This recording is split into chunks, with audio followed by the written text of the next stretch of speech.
Lorsqu'on s'intéresse à la production de biocarburants à partir de biomasse, ce qui vient immédiatement à l'esprit, ce sont les agrocarburants.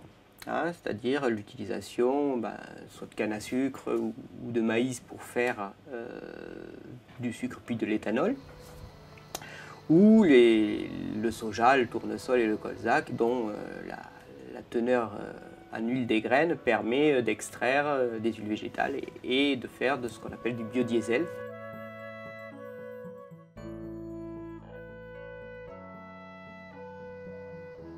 Ces types de carburants dont les filières sont matures d'un point de vue industriel, on sait parfaitement produire en grande quantité de l'éthanol de maïs ou de canne à sucre ou du biodiesel à partir de colza ou de soja.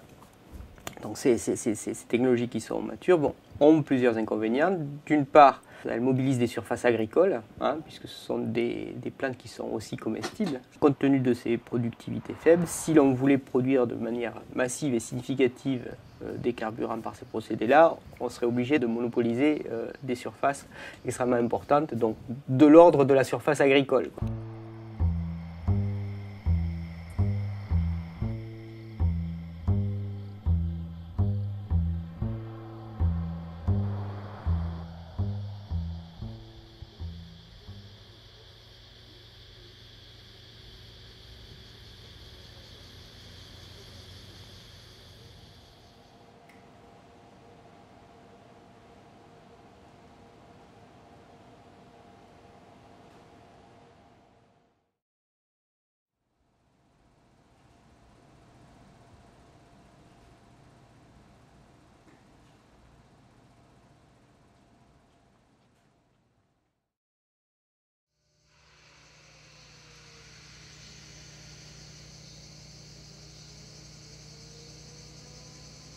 Il faut savoir que les microalgues, ça représente des centaines de milliers d'espèces.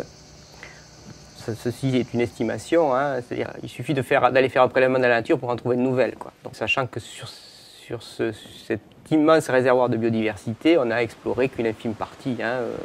Quelques milliers d'espèces qui ont été décrites, c'est-à-dire nommées taxonomiquement, et beaucoup moins encore qui ont été vraiment étudiés d'un point de vue de leur potentiel métabolique. Ces organismes-là, donc, ils réalisent la photosynthèse, comme les plantes terrestres auxquelles on est habitué, ils réalisent la photosynthèse, c'est-à-dire qu'ils sont capables d'utiliser l'énergie solaire, de la capter grâce à leurs pigments qui leur donnent cette couleur-là, et cette énergie solaire, en fait, ils la transforment grâce à une machinerie relativement complexe, ils la transforment en énergie chimique, c'est-à-dire en biomasse, en matière organique. Et une partie de cette biomasse peut être constituée de composés à haute teneur énergétique, comme des lipides, des sucres de réserve, l'amidon. Ces composés à haute teneur énergétique sont en retour utilisables pour produire des biocarburants.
Le premier projet ANR qui a démarré sur cette thématique, c'était en octobre 2006, à l'automne 2006.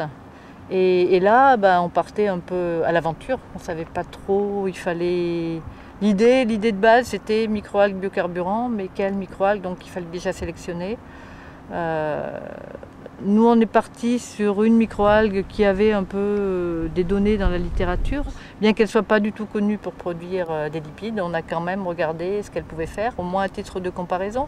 Et puis comme on la connaît bien, pour pouvoir essayer d'élucider les mécanismes. Et puis en fait, rapidement, on s'est aperçu qu'elle produisait des lipides. Et là, ça a été les premiers cris de joie, parce que dès qu'au microscope, on a vu des petites gouttelettes de lipides apparaître, on s'est dit qu'il y avait quelque chose à faire. Et de là, ben voilà, on a embrayé vraiment sur Clammy.